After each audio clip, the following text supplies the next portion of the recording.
अस्सलाम वालेकुम, आदाब नाज़रीन, आप देख रहे हैं ABS न्यूज़ और मैं हूं आपका मेज़बान अब्दुल बसीर अब्दुल्ला। आइए बढ़ते हैं एक अहम खबर की तरफ। कांग्रेस हुकूमत में फिर एक मरतबा मुसलमान चेहरों को नज़रअंदाज करना और कैबिनेट में सिर्फ एक ही तबके के लोगों को जगह देना और हमेशा की तरह मुसलमानों के साथ नाइंसाफ़ी करने पर BRS के माइनॉरिटी लीडर जनाब अब्दुल्ला सोहेल ने कांग्रेस हुकूमत पर बरहमी का इजहार किया और सवाल किया कि क्या 15% मुसलमानों के अंदर क्या एक ऐसा चेहरा नहीं है जो कैबिनेट में जगह ले सके।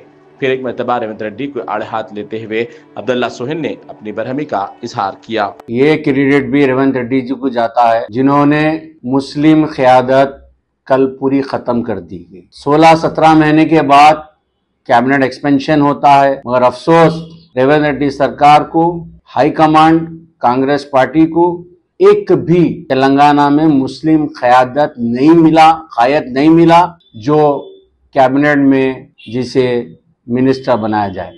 बात ये कांग्रेस के माइनॉरिटी लीडर्स की नहीं है, बात ये तेलंगाना के वखार की है।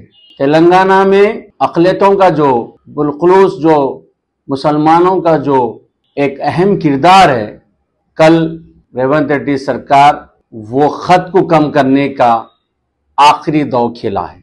मुझे समझ में नहीं आता और मैं बहुत अच्छे से जानता हूं तेलंगाना कांग्रेस के माइनॉरिटी लीडर्स को जो बावखार है, बहुत इज्जत वाले हैं, मगर इनकी इस चीज पर खामोशी, रेवंत रेड्डी की जो हरकत कल हुई है उस पर खामोशी मुझे समझ में नहीं आ रही। आज पूरी तेलंगाना के उलमा कराम, आलिम दीन, वो तमाम NGOs के जो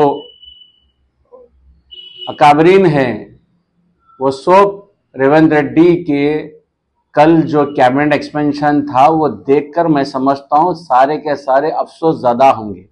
और वो तमाम तेलंगाना के मुसलमान जो कांग्रेस के हक में अपना वोट इस्तेमाल किए थे, वो भी कल अपने वोट पर शर्मिंदा हुए होंगे। और हमने पिछले 18-19 महीने पहले ही क्लियर कह दिया था कि कांग्रेस के चोले में रेवंत रेड्डी कौन है। और आप देखें कल कैबिनेट एक्सपेंशन में कोई मुस्लिम को जगह नहीं मिलती है मिनिस्ट्री में, और कल ही तेलंगाना रियासत में 4 जगहों पे शरपसंदी इतनी बढ़ जाती है, शरपसंद लोग इतना खुलकर अपना हमला करते हैं जो माजी में तेलंगाना में मिसालें नहीं मिली थी।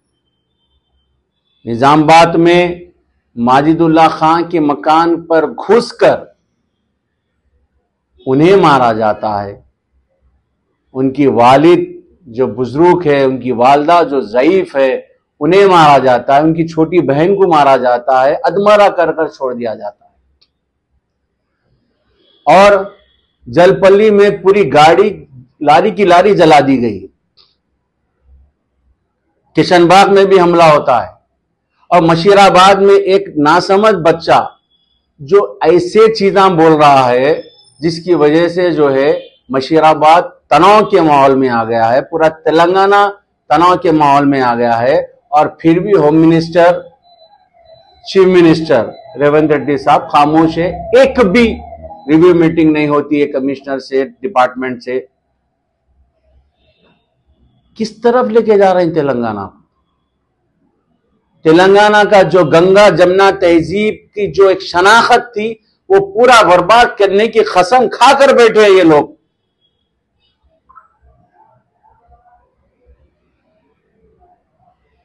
ये बाजार कांग्रेस सरकार की चीफ मिनिस्टर बन के बैठे हैं, मगर मुझे ऐसा लगता है कि ये राहुल जी का आइडियोलॉजी को पूरा भुला चुके और ये सिर्फ मोदी और अमित शाह की नक्शे कदम पर चलने के लिए पेश है।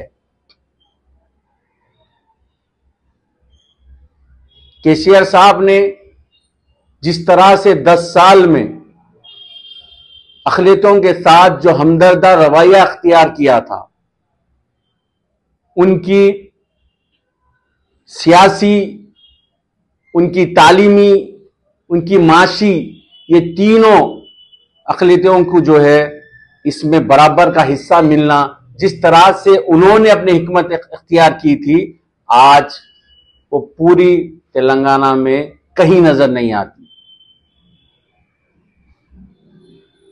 मुझे अफसोस के साथ कहना पड़ रहा है कि आने वाले दिना तेलंगाना में बहुत सख्त और बहुत मुश्किल के होने वाले हैं। इस तरह से अगर से रेवंत रेड्डी सरकार काम करते रहेंगी तो मुश्किल है। मैं आपके जरिए तमाम तेलंगाना की आवाम से कहता हूं कि गंगा जमुना तहजीब को नुकसान पहुंचने वाला है।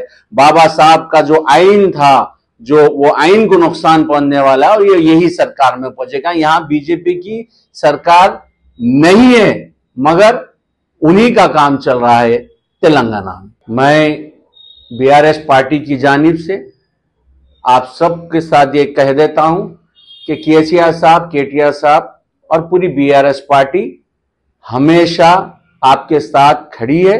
आपके हक के लिए हम हमेशा हर जगह अपनी आवाज उठाते रहेंगे।